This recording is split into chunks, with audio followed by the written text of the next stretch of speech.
Hi everyone, कैसे आप लोग। Welcome back to my channel. तो फिजिकल केमिस्ट्री में बहुत सारे बच्चों को दिक्कत आ रही होगी, समझ नहीं आ रहा होगा कैसे हमें करना है उसे। कोचिंग्स में फिजिकल केमिस्ट्री खत्म हो चुकी होगी और काफ़ी सारे बच्चों का बहुत सारा बैकलॉग होगा। और बहुत सारे बच्चे अभी स्टार्ट कर रहे होंगे अपनी प्रिपरेशन, तो उन्हें समझ नहीं आ रहा होगा कि कैसे हमें फिजिकल केमिस्ट्री को अप्रोच करना है, कैसे ख़त्म करना है जल्दी से। सो डोंट वरी, आज इस वीडियो में मैं आपको बताऊंगी कि कैसे आप लोग 30 डेज में पूरी फिजिकल केमिस्ट्री को मास्टर कर सकते हो बहुत अच्छे से। कोचिंग्स में 4-4 महीने लग जाते हैं फिजिकल केमिस्ट्री को करवाने में, बट आपके पास अब उतना टाइम नहीं बचा। अगर आप 4 महीने से फिजिकल केमिस्ट्री को दोगे तो बच्चे भी बाकी ऑर्गेनिक इनऑर्गेनिक कब करोगे। तो इसके लिए आपके पास इतना ज़्यादा टाइम नहीं है। तो जैसा मैं बता रही हूँ, अगर आप लोग वैसा करोगे तो डेफिनेटली आप लोग 1 महीने में पूरी फिजिकल केमिस्ट्री को अच्छे से कर लोगे। सो now let's start the video. एक और बात मैं बताना चाहूँगी, काफ़ी सारे बच्चे क्या करेंगे, वो क्लासेस भी ले लेंगे, क्वेश्चन प्रैक्टिस भी कर लेंगे, लेकिन टेस्ट नहीं देंगे, जिस वजह से उनके मॉक टेस्ट में मार्क्स भी नहीं आएंगे। तो सिर्फ क्लासेस लेने से कुछ नहीं होगा, आपको साथ साथ प्रैक्टिस भी करनी होगी, मॉक टेस्ट देने पड़ेंगे, तभी आपके मार्क्स इंप्रूव हो पाएंगे। अब आपको ये दिक्कत आ रही होगी कि कहाँ से मॉक टेस्ट दे। तो इसमें टेक्स्ट बुक पास इलाइट आपकी हेल्प करेगा। वहाँ पे ऑलमोस्ट 380 प्लस मॉक टेस्ट है नीट के, with similar interface of main exam. 320 plus chapter test है, 15 प्लस प्रीवियस ईयर पेपर्स है, 1800 PYQs के साथ। साथ साथ क्विक रिवीजन के लिए तीनों सब्जेक्ट्स के स्टडी नोट्स भी मिलते हैं, जिसमें सारे इंपॉर्टेंट टॉपिक्स और फॉर्मूलाज कवर्ड है, जो एग्जाम के पहले आपकी रिवीजन में काफ़ी हेल्प करेंगे। हर टेस्ट के डिटेल सॉल्यूशन के साथ डिटेल एनालिसिस भी मिलती है, जो आपकी हेल्प करेगा आपके वीक और स्ट्रॉन्ग एरियाज को आइडेंटिफाई करने में, और जिससे आप अपने वीक एरियाज पर और ज़्यादा फोकस कर पाओगे। साथ ही साथ आप एक टेस्ट को जितनी बार चाहे उतनी बार अटेम्प्ट कर सकते हो और अपने वीक एरियाज को इम्प्रूव कर सकते हो। अभी दिवाली सेल चल रही है 22 अक्टूबर तक, जिसमें टेस्ट सीरीज बहुत ही कम प्राइस में अवेलेबल है। और अगर आप लोग मेरा कोड ANA12 यूज़ करते हो तो आपको 10% डिस्काउंट और मिल जाएगा। अगर आप लोग सीरियसली प्रिपेयर कर रहे हो नीट के लिए, तो आपको ये टेस्ट सीरीज़ एक बार ज़रूर एक्सप्लोर करनी चाहिए। और कम से कम इनकी जो फ्री टेस्ट सीरीज़ है उनको ज़रूर अटेम्प्ट करना। बिलीव मी, आपको काफ़ी ज़्यादा हेल्प मिलेगी। तो जितने भी बच्चे मुझसे पूछते रहते हैं कि दीदी हमें कौन सी टेस्ट सीरीज़ देनी चाहिए, आप लोगों को एक बार ज़रूर जाके टेस्ट सीरीज़ अटेम्प्ट करनी चाहिए। Okay, so now let's come back to the video. तो जितने भी बच्चों को ऐसा लगता है कि दीदी 1 महीने में तो हम फिजिकल केमिस्ट्री कर ही नहीं सकते, पॉसिबल ही नहीं है, तो देखो मैंने खुद करी है, और जब मैं कर सकती हूँ तो आप भी कर सकते हो। तो बस कैसे करना है वो पता होना चाहिए, डेफिनेटली पॉसिबल है। जब मैंने स्टार्ट किया था तो मेरे पास 4 महीने थे। अगर मैं 4 महीने से फिजिकल केमिस्ट्री में लगा देती तो मैं बाकी कब करती। तो मैंने तो एक ही महीने में करी थी, और किस तरह से मैंने करी थी सब कुछ मैं आपको बताऊंगी, आप लोग भी वैसे कर सकते हो। जब मैंने करा था तब चैप्टर्स थोड़े ज़्यादा थे, अब आपके टाइम पे सिलेबस रिड्यूस हो चुका है थोड़ा। तो आप लोगों के लिए फिजिकल केमिस्ट्री में आपके पास जितने चैप्टर्स है टोटल 8, तो अगर 1 महीने में आपको कंप्लीट करने हैं तो आपको एक वीक में 2 चैप्टर्स करने होंगे। अगर आप लोग एक वीक में 2 चैप्टर्स करोगे तो आप लोग एक मंथ में पूरी फिजिकल केमिस्ट्री कंप्लीट कर लोगे। तो अब बात आती है कि इन्हें कंप्लीट करना कैसे है। देखो, सबसे पहले तो आपको लेक्चर लेना है। अब अगर आपने कोई डिटेल बैच ज्वाइन कर रखा है और आपने वहाँ से पढ़ना शुरू किया और आपका कुछ बैकलॉग हो गया है, तो उस बैकलॉग को आपको खुद से कंप्लीट करना होगा। बाकी आप सारा कुछ अपने बैच के अकॉर्डिंग कर सकते हो। और अगर आप लोग सेल्फ स्टडी करो तो आपको सब कुछ यूट्यूब से ही करना होगा। अब आप लोग चाहे अपने बैकलॉग्स कंप्लीट कर रहे हो या फिर आप अपनी प्रिपरेशन ही कर रहे हो, तो यूट्यूब से कौन से लेक्चर्स देखना, ये भी एक बहुत बड़ी प्रॉब्लम आती है। देखो, जो लेक्चर्स मैंने अपने टाइम पे देखे थे और जो मुझे सबसे बेस्ट लगे थे, वो सारे लेक्चर्स के लिंक्स मैं आपको डिस्क्रिप्शन में डाल दूंगी, वहाँ से जाके आप देख सकते हो। तो मुझे वो बेस्ट लगे थे। उसके अलावा अगर आपको कोई और टीचर का पसंद आता है यूट्यूब पे, तो आप वहाँ से भी पढ़ सकते हो। उम्मीद बैच या फिर प्रचंड बैच को भी आप लोग फॉलो कर सकते हो, वहाँ से भी कोई दिक्कत नहीं है। इसके बाद बहुत बड़ी दिक्कत जो बच्चों को आती है कि दीदी फिजिकल केमिस्ट्री में एनसीईआरटी पढ़नी है या फिर नहीं पढ़नी। काफ़ी सारे बच्चे सोचते हैं कि फिजिकल केमिस्ट्री में पढ़ के क्या फ़ायदा, छोड़ देते हैं। पर नहीं, ये बहुत गलत बात है, आपको पढ़नी है फिजिकल केमिस्ट्री में भी।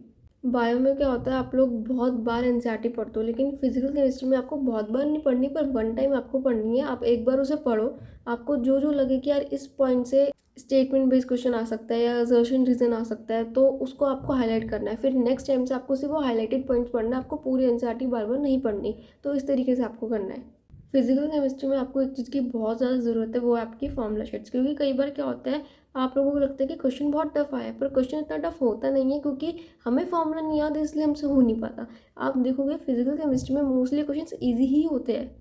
केमिस्ट्री में ना फॉर्मूला याद रखना मुश्किल हो जाता है, हमसे इतने डिफिकल्ट फॉर्मूलाज याद नहीं हो पाते, जिस वजह से हमें लगता है कि क्वेश्चन टफ है। बट अगर आप लोग फॉर्मूला अच्छे से याद कर लोगे ना, तो आप लोग देखोगे कि क्वेश्चन तो ईजी ही था, इतना टफ नहीं था। फॉर्मूला आपको ऐसे एक ही दिन में तो याद होंगे नहीं, आपको उसके लिए मेहनत करनी पड़ेगी। आपको अपनी फॉर्मूला शीट बनानी है और बार बार उस शीट को रिवाइज करना है, सुबह शाम जब भी आपको टाइम मिले आपको उससे रिवाइज करना है। उससे आपको फॉर्मूला बहुत जल्दी याद हो जाएंगे और फिर आपसे क्वेश्चन भी सॉल्व होने लगेंगे। फॉर्मूला शीट के लिए भी आपको कुछ नहीं करना है। आपको सिंपल सा जब भी आप लोग लेक्चर ले रहे हो तो जो भी कोई भी फॉर्मूला जैसी स्क्रीन पे है आपको एक पेपर पेन लेके बैठना है, उधर नोट डाउन करते जाना है और लेक्चर के एंड तक ही आपकी फॉर्मूला शीट बन जाएगी। अगर आप लोग सोचोगे कि लेक्चर लेने के बाद में कुछ अलग सा करेंगे, नहीं होगा। बाद में कोई फॉर्मूला शीट बनाने नहीं बैठना, कुछ नहीं करना, आपको उसी टाइम बनानी है साथ साथ। अगर साथ साथ बना ली तो बन जाएगी, वरना नहीं बनती। देन आपको करनी है क्वेश्चन प्रैक्टिस, जितनी हो सकती है उतनी करनी है। अपना टारगेट रखना मिनिमम 100 to 150 क्वेश्चन तो आप पर चैप्टर सॉल्व करो ही।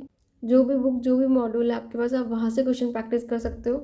अगर आपके पास कुछ भी नहीं है सॉल्व करने के लिए, तो कैसे क्वेश्चन सॉल्व करने हैं उसका भी मेरे पास सॉल्यूशन है, वो मैं आपको दूंगी। आपको वीडियो में थोड़ा बने रहना है, आपको लास्ट तक सॉल्यूशन मिल जाएगा।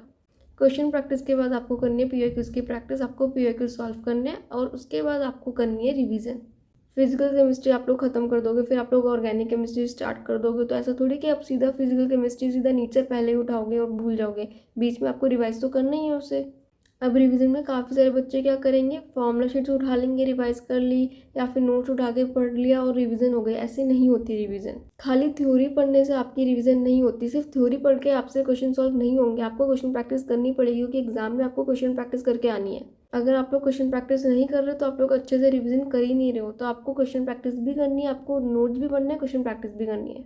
तो आपको क्या करना है, फटाफट से पहले 15-20 मिनट में आपको सारे थ्योरी रिवाइज करने हैं, जिसके लिए आप शॉर्ट नोट्स या माइंड मैप्स यूज़ कर सकते हो। और फिर आपको करनी है क्वेश्चन प्रैक्टिस। तो क्वेश्चन प्रैक्टिस जो करनी है, कौन से क्वेश्चंस की करें, क्योंकि रिवीजन में तो आपके पास टाइम कम होगा। आपने सोच रखा होगा कि हाफ एन आवर में हमें रिवीजन करनी है, तो इतनी कम टाइम में हम बहुत सारे क्वेश्चन प्रैक्टिस तो नहीं कर सकते हैं। कुछ लिमिटेड नंबर ऑफ क्वेश्चन से हम प्रैक्टिस कर सकते हैं। तो वो कौन से क्वेश्चन है जो हमें प्रैक्टिस करना है, तो देखो क्या करना है आपको।